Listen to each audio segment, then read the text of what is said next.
Let's get into it. Sold Not For Sale podcast. Killer Mike arrested for questioning Joe Biden. Now, this story has not been positioned as I just positioned it in the media. And Joe Rogan touches on it a little bit and he calls it a conspiracy. But I have a few clips for you that I'm going to show you that can kind of make the case that Killer Mike has not had favorable things to say about the administration, and he's had more favorable things to say about Donald Trump. And this is the reason why he got arrested the way he did. Not just that he got arrested. Anybody can get arrested, but the way he did. It's a form of buck breaking. It happens to men in Hollywood, black men and white men alike. When you are a part of Hollywood and you go against the narrative, and the current narrative is that Joe Biden needs to become the president again and Donald Trump is an evil man. When you go against that, you pay the price. So I'm going to be showing you two clips from Joe Rogan. One is him calling this whole thing a conspiracy. Another one is him sitting down with Killer Mike, and Killer Mike talking about not endorsing a Democratic politician because he didn't like their policies. And he goes into talking about left-wing authoritarianism and how the left kind of thinks that they own the black population, which they really do. Then I got another clip for you where Killer Mike is on a podcast and he speaks on the differences between Biden and Trump. And he has nothing good to say about Joe Biden whatsoever. And then another one is he is on Bill Maher, and Bill Maher is telling him, asking him, begging him, endorse Biden. Say that you'll vote for Biden.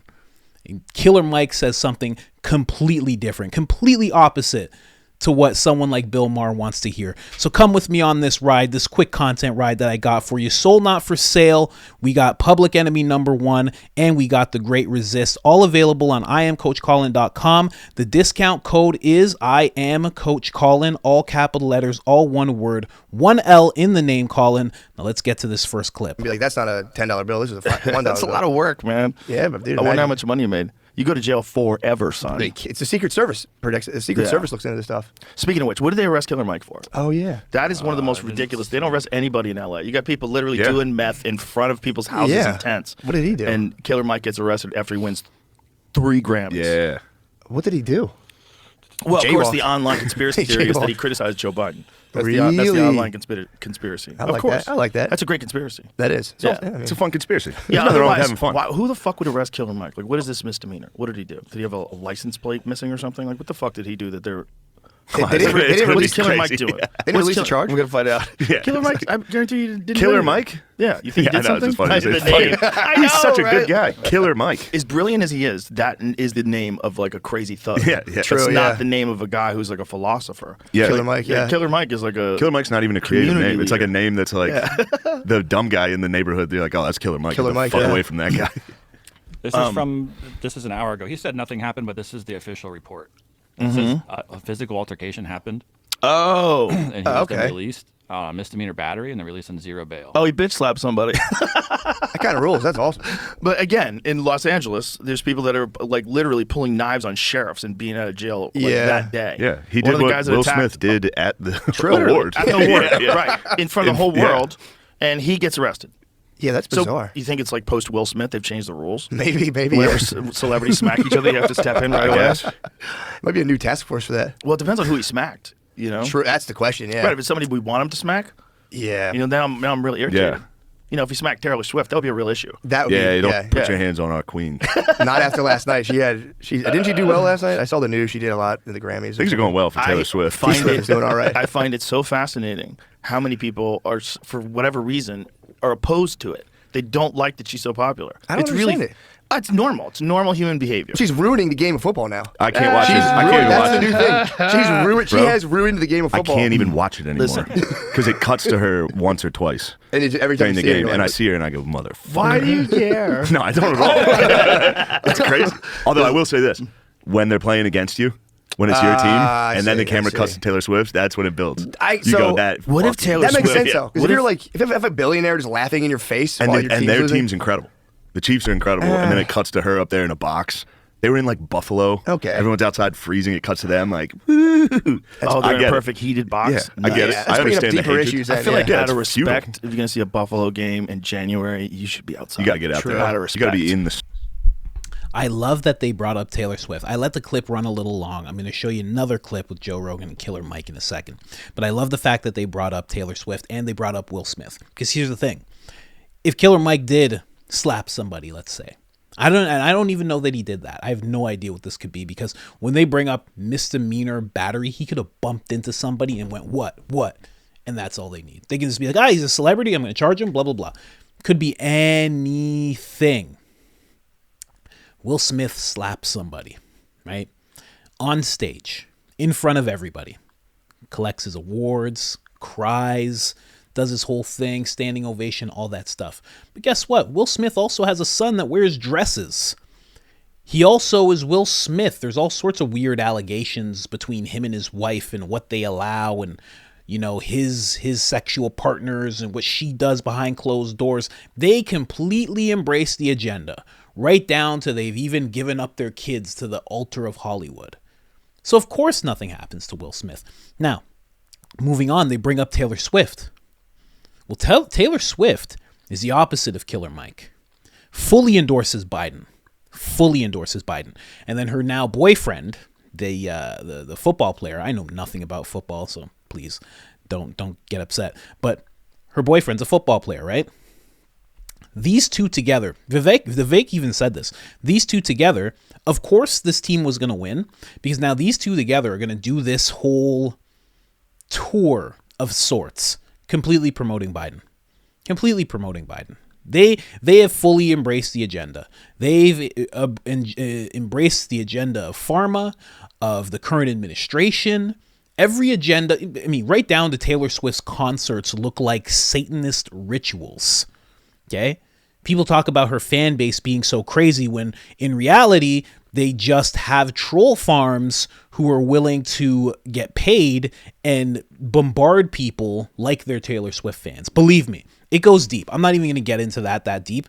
But when people talk about this fan base being crazy on the internet, no, they're not. Look up Rent a Crowd.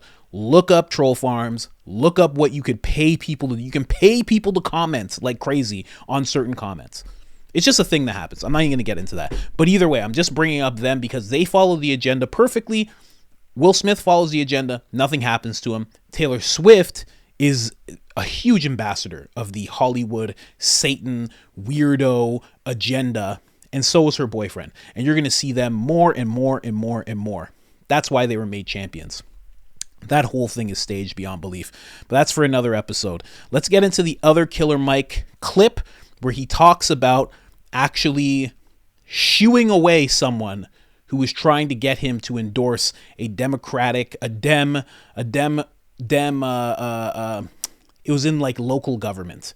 And he was like, I'm not endorsing that person. I don't like their policies. So let's get into it. And, you know, the left, they think that, you know, the black population is basically just a plantation and that they own all of them and they should be able to tell them to do whatever they want, right? So let's get into it. That lady who's Emmy nominated that hates me. God bless your soul, woman. I had never thought about winning an Emmy in my life, but because you hated on me when I got, and she hates me for the most ridiculous reason. God bless her soul. She hates me just because I'm not a Democrat, do boy. You know what I mean? Like I've had Democrats I like and I push for them, especially locally. But I'm sorry, lady, I can't be a do boy. And God bless me to fuck around and get rich. I don't take money from any politicians or political party. So if you see me stand next to someone, it's because I really believe.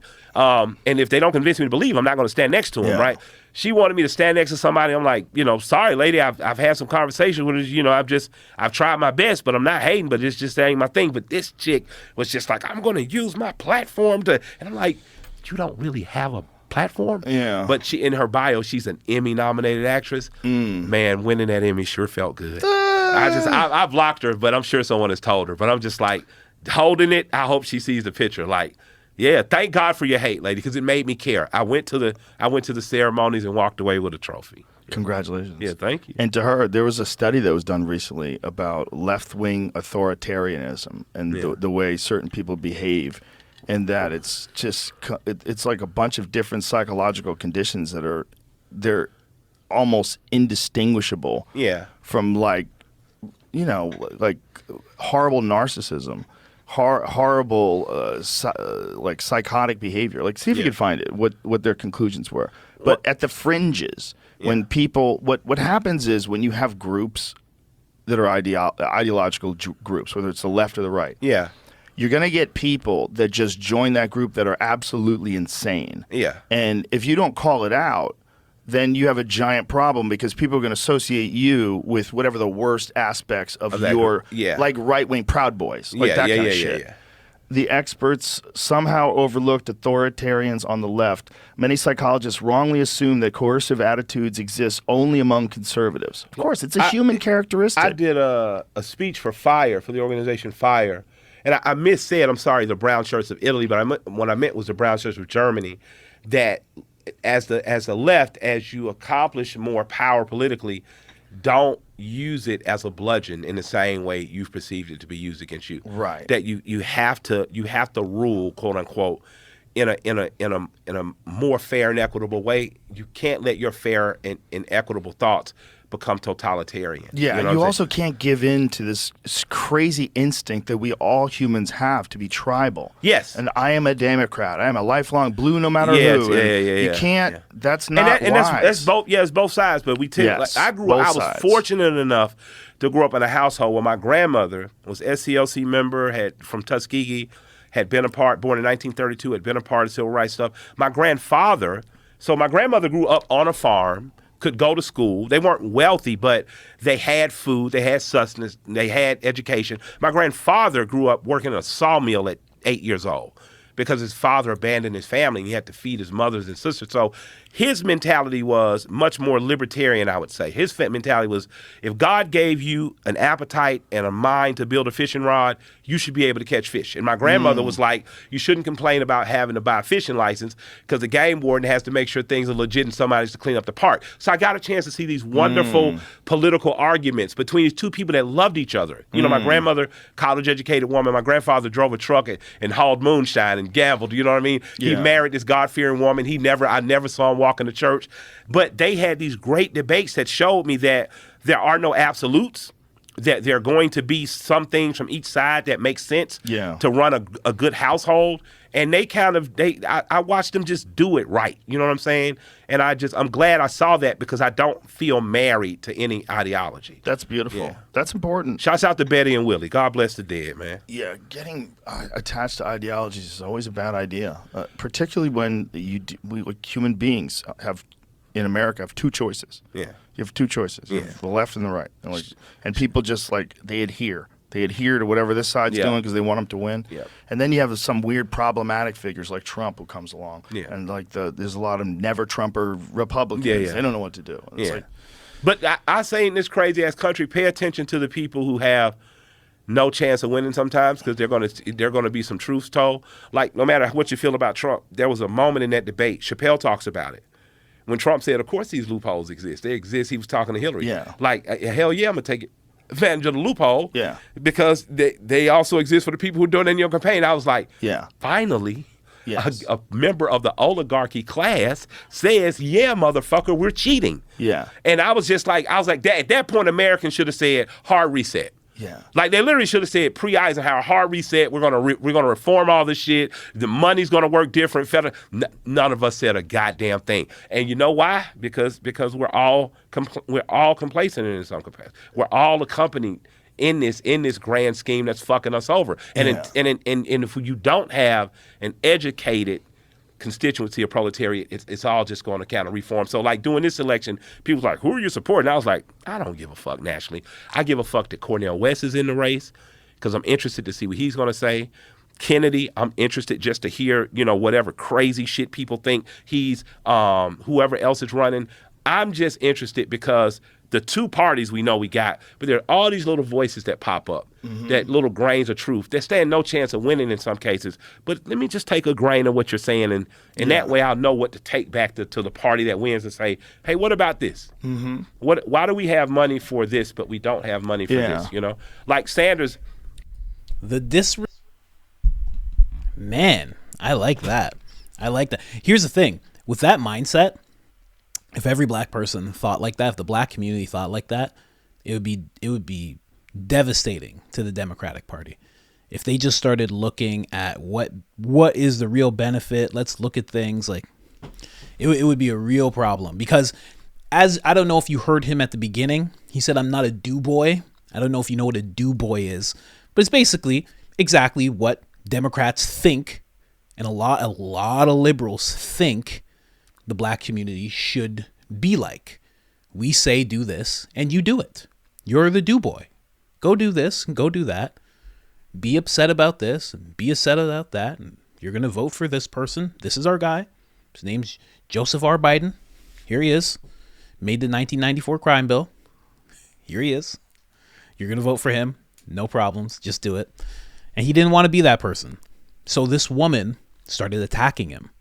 This is not the first time Killer Mike has been attacked. This is not the first time that he's decided to stand up to the Democratic Party and say, I will back you up sometimes when it makes sense for my community, but when it doesn't, I will not back you up. And in fact, if there's a Republican for president or otherwise that is actually going to benefit my community based on their policies, well, I'm going to go there instead. And you should change your policies. You should want to cut a deal. And that's what we're going to get to in the next part. There's another part Killer Mike talks about. And just touching on what they were talking about with left-wing authoritarianism real quick. It's like a cult.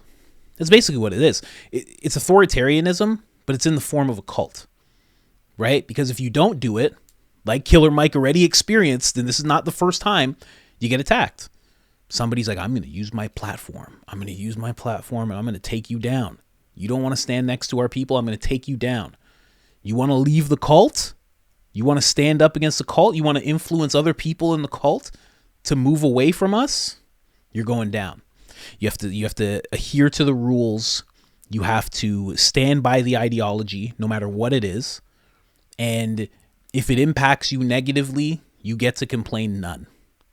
You do what's good for us.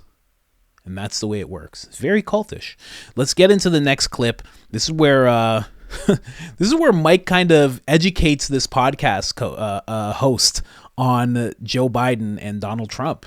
It's funny because this guy, it's a black podcast, so this guy's clearly, he's a do boy. He's a do boy. We're learning new words. He's a do boy, and he's just like, yeah, Democrats, of course. Why wouldn't we? Huh? What?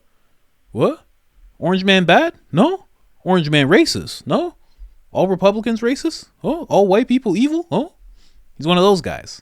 And Killer Mike's not one of those guys. He kind of educates him on this whole thing. Let's get into it. That old man pretty spry, man. He pretty spry. Okay. The guy we got up there now jittering. I be thinking they holding him up with a cane. Let me ask you that. Okay, yeah, that's the motherfucker that's old. Okay. Do you think that he has let down black people? Who? Biden. Has he let down black people? Well, he might not let down black people. He ain't let down me. I knew what we was getting. You knew you was getting? Yeah, I knew what we was getting. Because black people thought it was going to be an extension of Obama. No, they didn't. You crazy.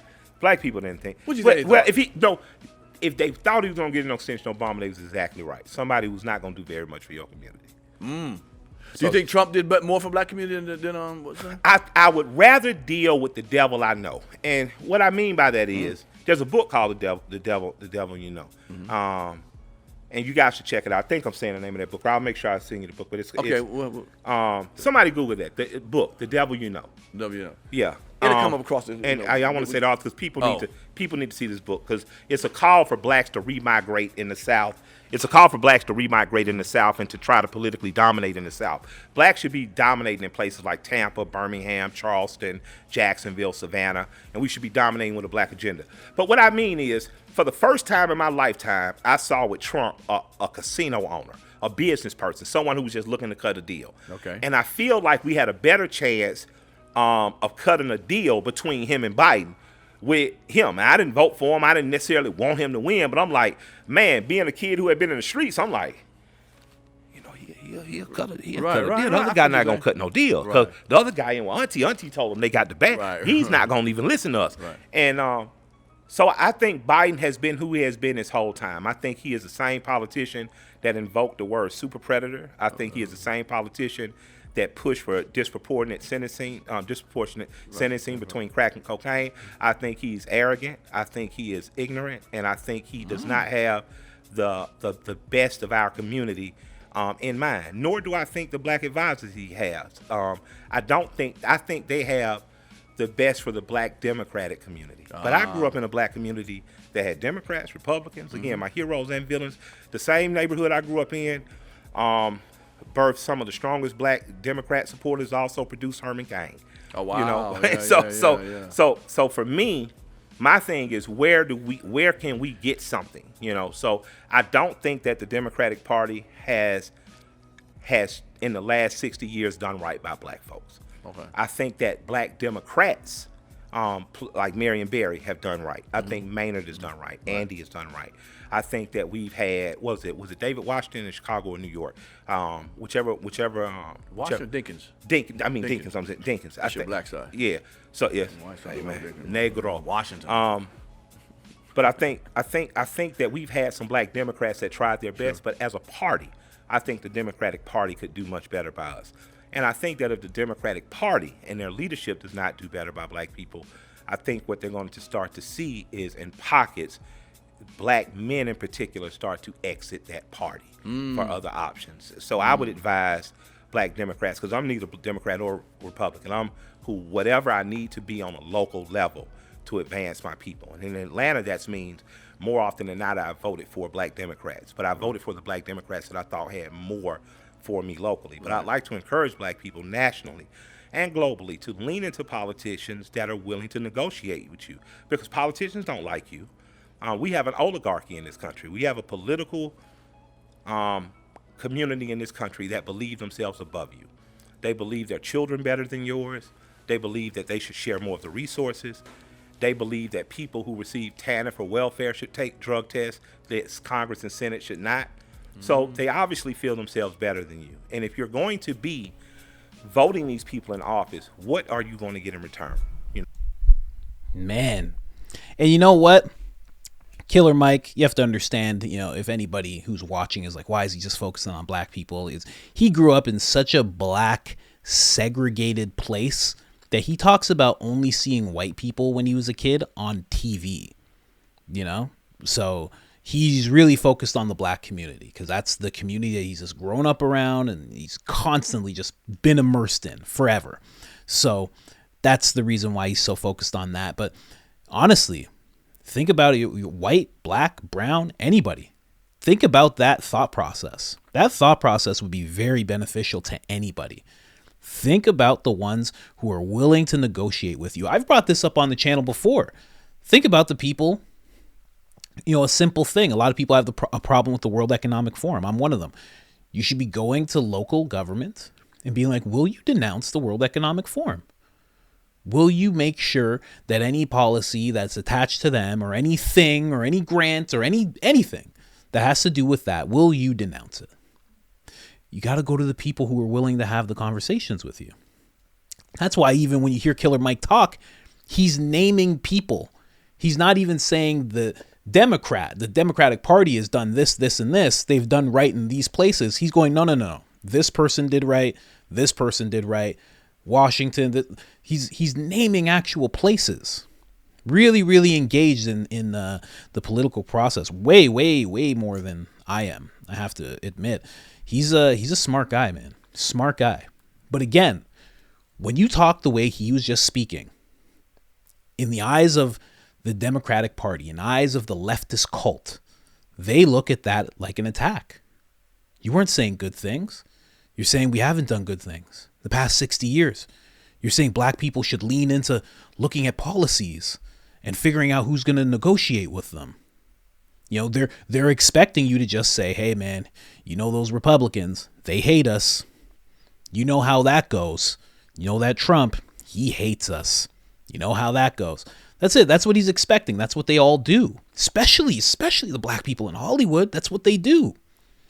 But he decided not to do that. Another swipe at the Democratic Party. So one, he decides, I'm not even going to endorse this person that you're trying to get me to endorse. The person threatens him, says, I'm going to use my platform to get at you. Then he goes on another podcast and he says all of this, another swipe at the Democratic Party. And then when he's on Bill Maher, he says this. What are your feelings on the election coming up? I mean, Biden and Trump, are you as depressed about that as most people as a choice? My feeling is pick your policy, not your person. Find out. this is not the Dallas Cowboys versus your favorite team. This is the policies that will affect our generations for the next 20, 30, 40 years to come. So close your eyes, listen to the policies that are being pushed, and pay attention even to the people who don't have a chance of winning, because they're going to say policies you may want to push. And I would say do that, but make it policy based. So that means you're for. That means I'm for black people and happy Black History Month. But you're not saying one candidate over the other? Hey man, my nigga, you ain't gonna get me in no trouble tonight. Hey, No, that's your job with me, to get me in trouble. My grandfather gave me some stellar advice sometimes. He said, son, sometimes you just got to know to stay out of white folks' business. And this time, I'm going to keep my mouth closed. I still like the policy that the old man had that I was supporting. I would encourage people to find who's supporting that policy and see what happens. But you can't get yourself to say vote for Biden over Trump? You want me to list it now? So now I'm just saying that. Can he get himself to apologize for the crime bill? Can he get himself to get his head out of his ass and say, black people, you are black regardless. I need you to tell me what I need to do. Can he pick a coalition of former people who are affected by drug laws, street gangs, recidivism and crime, and say, I need you as a board to advise me how to fix federal prisons? If he can do that, absolutely I can. So my challenge is out there. All right. The thing about how perspectives change over time. Bobby Rush, member of Congress, said the other day, I'm ashamed that I voted for the 94 crime bill. You ashamed of that bill? Not at all. And in fact, I drafted the bill, as you remember. I know that. Oh, man. So there you have it. That was the last swipe that he took at the current administration, not even just the Democratic Party. He took a swipe at Joe Biden. He's saying, can he apologize for this? Can he do that? Can he do that? And the main thing that he said that stands out to me so much is close your eyes and look at the policies. And if you look currently, just going based on what's going on in the world right now, in America, in the news, what is going on in terms of policy for Biden versus Trump? Well, you already know Trump wants Ukraine to get no more money because he knows if he keeps giving them money, there's going to be an ongoing war. So he wants no money for Ukraine. Great. He wants no war, which means he wants everything to stop in Russia, and he wants to go into negotiations and get that settled, which he's claimed he can do in 24 hours. And then also, he wants to secure the border. Whereas we have Biden, on the other hand, who claims that he wants to secure the border. But then when you look at the act that he's trying to get passed, it's more money to Ukraine. It's more money to Israel. It's more money to Gaza. And it's 20% of it, a small amount of it, although it's $20 billion, yes, but a small amount of it, okay? A third of what Ukraine would be getting, almost as much as what Israel's getting. The little more than what Israel's getting is going to go towards the actual border. So then when you look at the two, it's like one is not trying to really secure the border. He's trying to have ongoing wars. He's not operating in the benefit of the American people. Whereas Trump, we already know everything that he has planned to do, he's going to do, and it's in the benefit of the American people. So when you do go under Killer Mike's premise of just closing your eyes and looking at the policies, like look at what's going on. That's a good advice, whether you're black or white, black, white, brown, whatever. Just think about that. Look at what's going on. Stop being suckered into, I want to feel like a good person when I'm at the water cooler. And everybody just kind of parrots out that Biden's the better person. And when you ask them why, they have no idea why. And if you ask them about the 1994 crime bill, they're just like, I don't know what that is. And if you ask them about David Duke and giving eulogies at KKK members' places, he goes, I don't know anything about that. When you ask him about him saying, oh, if you ain't black, if you don't vote for, when you ask them about all that stuff, they don't know what's going on. And then when you ask them about Trump and what's so bad about Trump, they have nothing else to say as well. They're empty-headed. Don't worry about being a good person for those people. Worry about doing what's right for your community. And again, I position that to white and black people. Think about your community. Think about what's going to benefit you.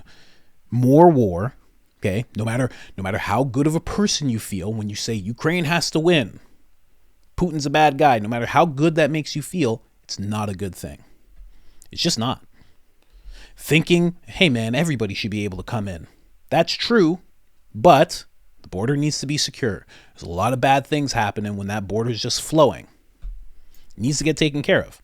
So I would just think about that a little bit. And then this is what ends up happening to Killer Mike, as you saw in the last little part of the clip. Killer Mike won 3 Grammys tonight, including Best Rap Album.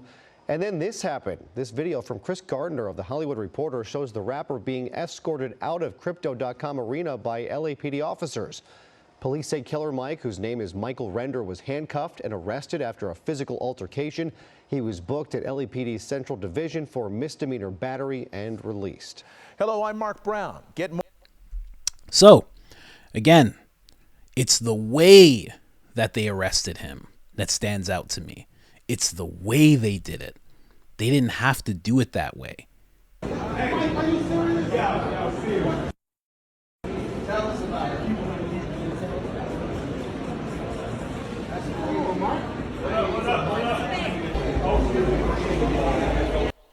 He left the stage. He just got finished winning 3 Grammys, and then they did this to him. Again, if you don't know what buck breaking is, that's what buck breaking is. We expect you to do this. You're in Hollywood, you're black, you vote Democrat, and you tell all those other black people in the hood to do the same. And if you don't do it, well, when you hit your high moment of 3 Grammys, we're going to buck break you down and make you realize, hey, you're just like everybody else. Yeah, you're going to get released right away. You go in and you're going to go right out. But we're just letting you know that although you felt like you were here, we're knocking you right back down to here. And it's because of what you chose to do. And if you choose to do differently next time, well, then we'll make sure you keep that high moment. And we'll make sure you get even higher moments. You notice the people who embrace the agenda the most, no matter how dirty and disgusting it is, just elevate and elevate and elevate and elevate in Hollywood and in politics and in journalism, media. You notice that? And the people that go against it, they get knocked down constantly. As Cat Williams said, you get punched in the face constantly. That's what happens. You get punch after punch in the face. And the thing about it is, with this whole Bill Maher thing, is Bill Maher issued the same warning to Russell Brand.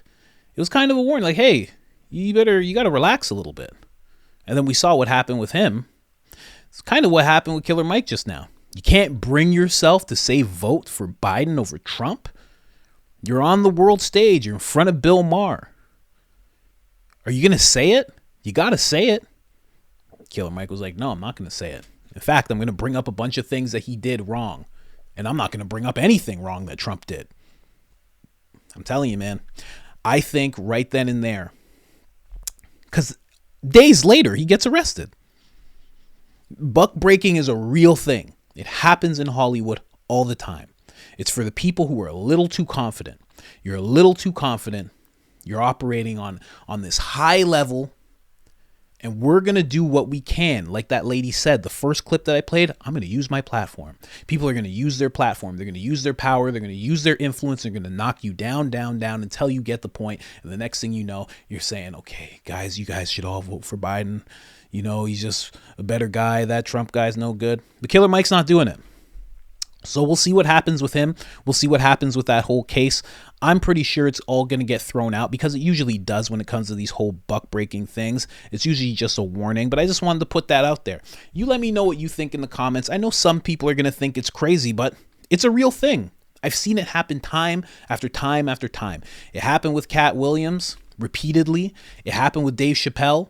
Dave Chappelle walks away from Comedy Central. If he made 2 more seasons of the Chappelle Show, Comedy Central would have made like maybe even $2 billion. Now you're walking away?